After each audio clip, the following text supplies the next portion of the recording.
Hey guys, so I just recorded like a 10-minute video for you guys, and I paused it for a second because I am driving like normal and my GPS cut off on me. Or not my GPS, I was switching over to make sure I got off on the right way, on the right road, sorry, and I put you on pause, and when I X'd out of the video for a second, it cut it off. So to start over, I think it's been a while since I posted, so I wanted to get on, make a little video since I was driving, and driving just seems easier for me to make these videos. It's the only really time I have to do it. So anyways, to give you guys an update, I wanted to let you guys know that this past Saturday, I got certified to teach Pound. So if any of you guys don't know what Pound is, Pound, their definition of Pound is the world's first cardio jam session. So really what it is you have weighted drumsticks, and it's to music, and you do different workouts. It's choreographed, so it's kind of like a dance, but it's not really a dance. It's more just like you're hitting the drums, but there's no drums. So you're hitting the floor, you're striking the air, striking the floor most of the time, going side to side. So it's a really good full body workout. I've been taking it now for about 2 months at my local gym, and I decided, I'm at the gym 4 to 5 days a week. Why not get paid for it? So also, if you guys know me, you know that or if you've listened to any of my vlogs on here in the past, you know that I am a certified trainer. I don't do anything with my training certification. I stopped doing it. I felt like, if I'm not in shape, who's gonna wanna, take personal training from me? So I never did anything with it, and I actually ended up, I say I'm a certified trainer, I ended up letting it lapse, which is not good. But I did just because it was something that I would love to do, and I really still think I have like the heart for it because I want to help people. And the thing is, I can tell people to do, I know what to do, I know what to tell you to do to lose weight. I know what exercises to tell you to do, what foods to eat. I'm not a nutritionist, so I technically can't do that, but I can give you ideas. I can't make you a meal plan, but sorry guys. But I never did anything with it because I just didn't, after I did it, I was like, who's gonna want to hire me when I'm not in shape myself? So I ended up taking this certification. One, like I said, because I'm there so often, I'm like, why not get paid for it? Two, because I really enjoy the class. It's a fun class. It is, back when Zumba first came out, I know all of y'all probably know what Zumba is, but back when Zumba first came out, I really wanted to teach it, like so bad. But the only issue was, by the time it hit my area, within a matter of months, it had blown up so big that by the time I even heard of it, it had so many, what am I thinking of the word? Instructors, that's the word. So many instructors that to find a job anywhere to teach it was going to be almost non-existent. So the good thing about Pound is it's just starting.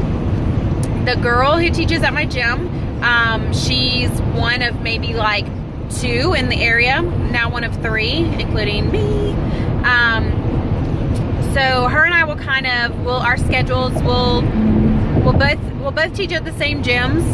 There's 3 different gyms. We'll both teach at them, but our schedules will be different. So it'll offer different classes to different people. So like people who, she teaches afternoon classes. I'll be teaching, I know for sure at one of the gyms, I'll be teaching an afternoon class. And then I know that I'm going to be teaching a morning class. And with summer coming up, it's going to be great because there's going to be a lot of teachers or stay-at-home moms who want to come and just have a break for the day. So I'm super, super excited about that. If you guys have not taken it, go find a class near you and try it out. It's fun. On top of that, weight loss wise, I'm going to be honest with you guys. I woke up this morning, I was 182. We've eaten like another word for doo-doo this week and the week before that. So, you know, to the point where my husband and I both have felt so bloated, so full, and it's really because we've been eating so late, and it's because we've had so much going on, like my husband's birthday, we went out to eat, we got together with some people, went out to eat, so there was so much that we just ate crap, and we don't eat late. We're not late eaters. We eat dinner by like 5:30. We're done by 6 o'clock most days. We usually don't sit down to eat together. One, because we're still in the apartment, which we are supposed to be moving into our new house in a couple weeks. But one, because we're in the apartment, we don't have a table because we brought as little as we could during the 2-month wait that we were here waiting on the house to finish being built. And so we have, you know, just we call it a couch bed because it's a bed that we put in the living room for the couch right now because we sold our couch, and our new couch we're not going to get until after we move. So we kind of just, you know, my husband usually gets home about 5:30, 6 o'clock. I like to be done eating by 6. So there's certain days where he doesn't get home till a little later. And when that happens, we usually start eating, me and the kids, about 6 o'clock. We start eating about 5. And we're done by 5:30.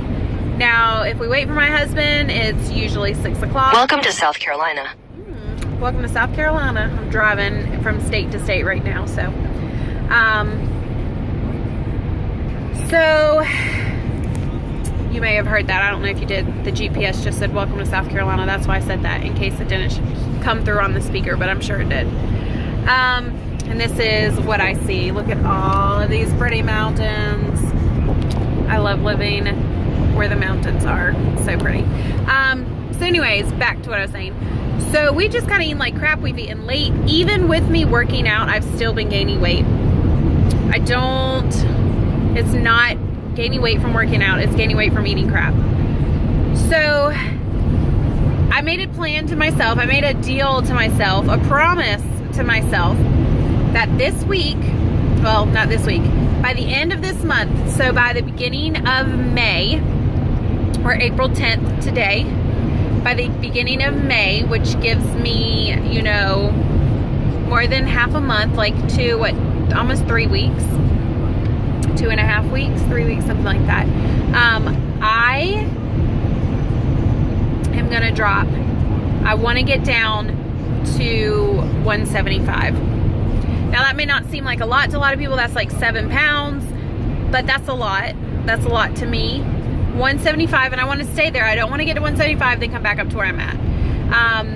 By June, I want to be down to 170. So I think, you know, the more I've thought about it, my goal is to lose, after this first initial 7, my goal is to lose 5 pounds a month. So we'll see how it goes. I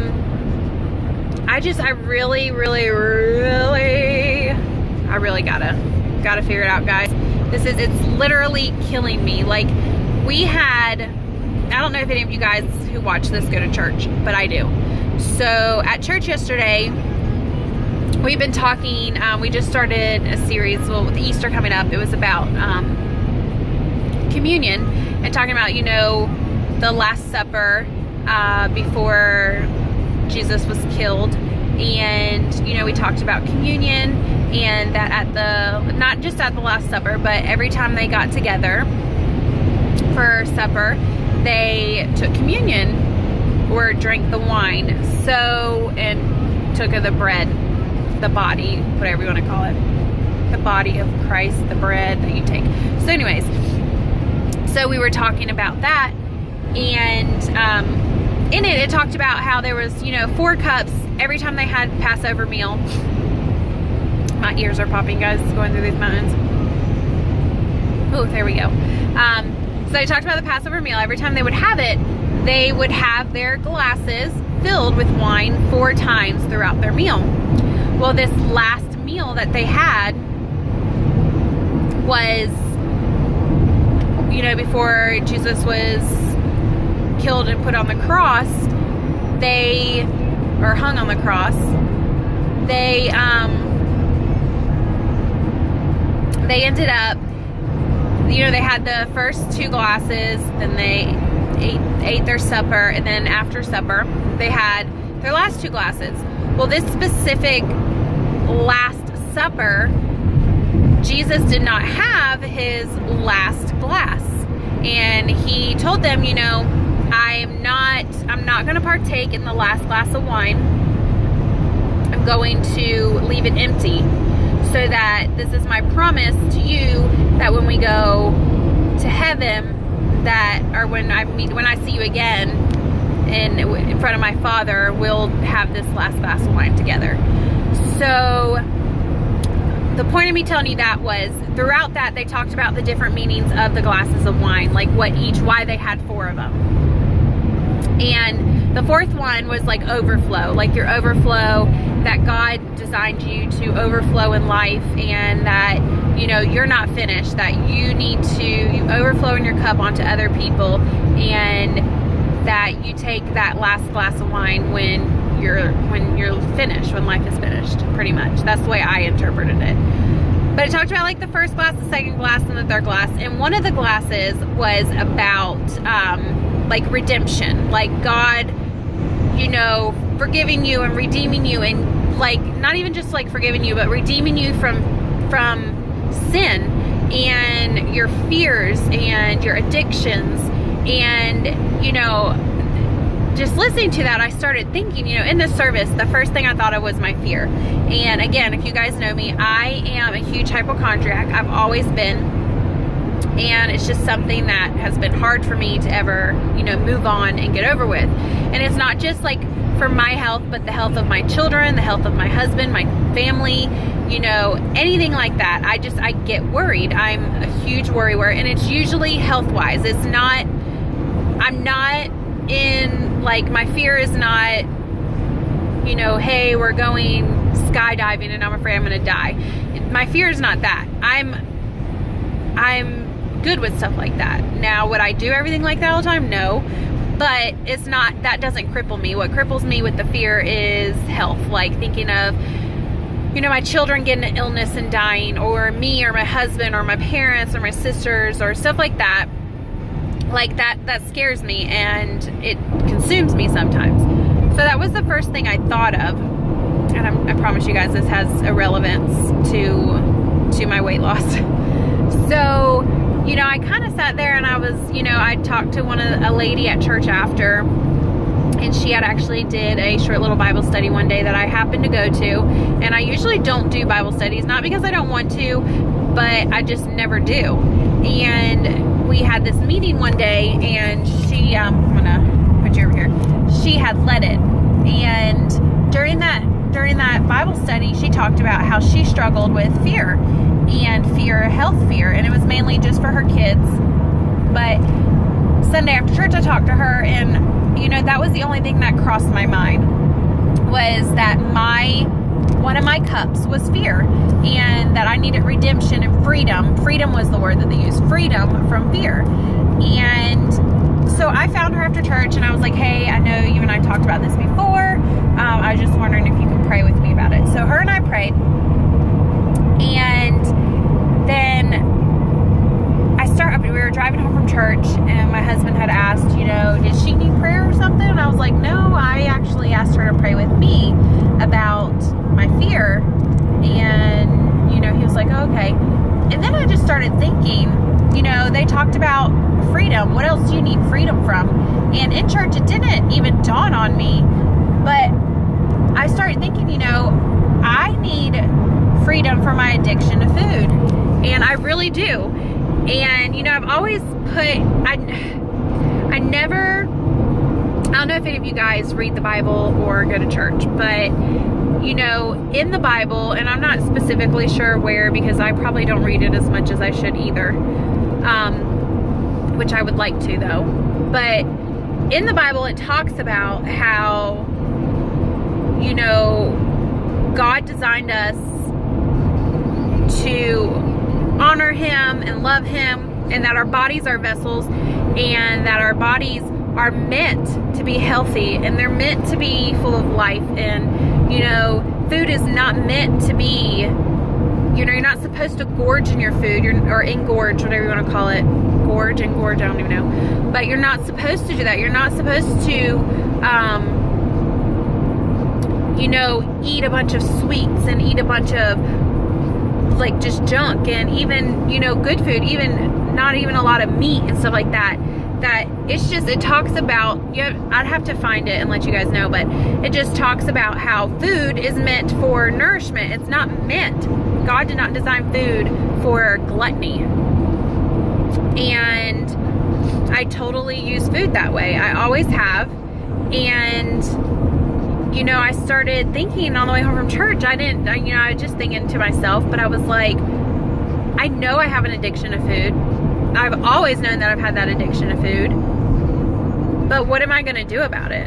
Am I just going to continue to have the addiction? You know, food to me, you know, I sit there and I think, and I'm like, guys, sorry, I know this is long, but this helps me to go back and look at it and remind myself of why I'm doing this. But, you know, I